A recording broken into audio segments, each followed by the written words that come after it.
Yo, people, and welcome to another hardware review. This time we're looking at the Innokin isub B Tank. Comes with the Plex 3D coils. They are mesh coils, but built for low wattage. So what we'll do is we'll have a little look around the packaging, show you the tank itself, and do the pros and cons on the bits that we've missed. Right, the packaging itself, as you can see, there is a picture of your tank. Then you've got a hologram which says Plex 3D Power Efficiency Flavor Boost Coil. That's what it says. Then you've got this product contains nicotine, which is a highly addictive substance. We'll leave that right there. On the sides, you've got the Innokin logo. On the back, it has that statement there again. Then you've got a list of everything that's included in the packaging itself. Then you've got the Innokin scratch and sniff. Below that, you've got don't vape in a bin, and you've also got all the kite marks. If you look just above my shoulder, just there, you'll see a picture of all the contents in the box. Right, the tank itself, it's a good looking tank. The fit and finish is really good on it. It's a 510 drip tip, so if you've got your own, you can interchange it. It is a top fill. Now, we'll talk a little bit more about this top fill in the pros and cons. It's a little bit different. So the only thing you do is you unscrew the top and you fill it all the way around the sides, you can see. Now, you should be able to see that the chimney is slightly protruding. That is actually a spring-loaded chimney, and that's a juice control, but I'll touch on that in a second. Now, the glass that we've got is a 2mm glass, obviously TPD compliant, but if you're out of the EU, it should come with a 3mm glass, and you should get an extender glass, which is a bubble glass, which is a 4mm. I should have got that, but I didn't actually get it. The 2mm glass, as you can see at the bottom, it's got like a little ridge. Now, this helps for the filling. It fits into the bottom of your tank. It just pushes in, as you can see. Now, when you fill it, make sure you keep hold of that glass. It can be a little bit fiddly, and obviously just fill around the sides.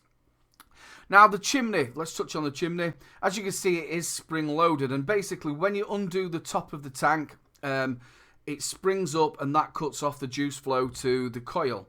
So then when you screw it back on again, it opens up the juice flow, and that goes to the coil. That's how simple it is. Right, let's have a little look at this airflow. It's exactly the same on both sides. There's 4 holes. As you move it, it does lock off. So very, very nice, easy airflow. Right, to get to your coil, you've got to undo the airflow itself. As you can see, it fits in nice and snugly. There's only one way you can do it. It fits in between the blocks, and you've got to marry it up. Make sure you push it in nice and hard. I'm going to leave that right there. Push it in, and you're ready to go. Make sure you prime your coils. Put a little bit around the top of it as well, and leave it for a good 10 minutes. Now, it is a 0.35 ohm coil, saying it's best between 30 watts and 55 watts. It is compatible with all other isub coils as well. It's got a little bit of a different wicking stuff in it. That sounds really technical, doesn't it? It is actually wood pulp and cotton in there as well. They're saying also the way the coils are actually, the mesh is made up, it's for faster heat and faster cooling down. We'll touch on that a little bit more in the pros and cons. Now, once you put the coil in, you put your airflow back on, and if we have a little look at the bottom, you've got your 510, but that's not protruding, so no good for your mech mods or anything like that. So, that is roughly your tank. So what we'll do now is we'll do the pros and cons and the bits that we've missed. So, the pros and cons and the bits that I've missed. I don't think I've actually missed anything, so that's pretty good for me. Let's go to the cons first. I've only got one real con for this tank, and it is the top fill. I'll explain it to you. What you've got to do is you've got to hold the glass, unscrew the top, and obviously you've got that spring-loaded chimney that comes up. Now, the only thing that's holding that glass in there is that little tiny rim that we've fitted into the bottom. So you're having to hold that with your hand, get your juice, fill it up. You've then got to get the top, marry the actual threads up, screw it in while pushing it down. Now what happens is because you've only got that little rim that's round there, sometimes the glass moves. You think you're going to lose all the juice.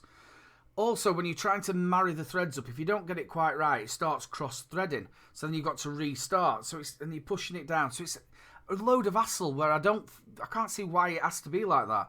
They've only got to get one of them systems where you push it across, fill it up, and push it back. Be absolutely perfect. But no, it's a lot of fiddling to do, and I just think it could have been a lot simpler. But to be honest with you, that's my only con. Let's go to the pros. The first pro I've got is the actual flavour and clouds. They're on point. Absolutely fantastic.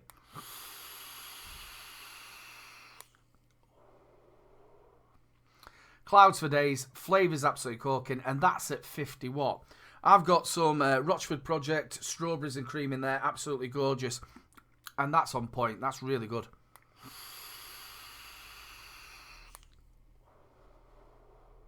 They're saying the coils are best between 30 and 50 watt. They are a 0.35 ohm coil. It does take all isub coils as well. The airflow is really good. You can dial it in and get a restricted lung hit. Very, very simple to fit your coils in it. What more can I tell you? It is a really good tank. It's just that top fill that I can't seem to get on with. It's just a little bit too complicated. But apart from that, it's a really good tank.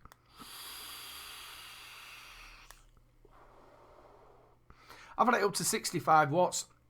No burning or anything like that.